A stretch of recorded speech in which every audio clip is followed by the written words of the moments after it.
रुको भाई, एडिट देख के जाओ।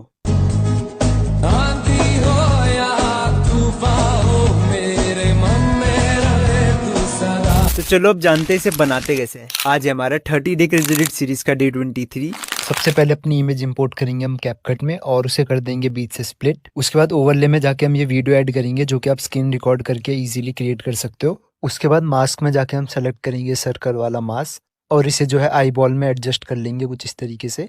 इफेक्ट्स में जाके हम इसमें 3 इफेक्ट्स ऐड करेंगे। पहला है हमारा ब्लैक फ्लैश 2, दूसरा है हमारा शेक इफेक्ट और इसकी इंटेंसिटी और स्पीड आप इस तरीके से एडजस्ट कर सकते हो, और लास्ट इफेक्ट है हमारा ब्लैक नॉइस इफेक्ट। इन तीनों इफेक्ट को अप्लाई करने के बाद भाई आपकी वीडियो है रेडी। ये वीडियो कहीं खो ना जाए भाई, इसलिए इस वीडियो को सेव कर लो और ऐसी कंटेंट के लिए भाई को फॉलो कर दो। Mito mo kimalo wa shibuli tuwar ka chibaba finite. Pana holit mi ama ka jota tabe ha baba mito tabe hano. কৃষ্ণার তোরি দয়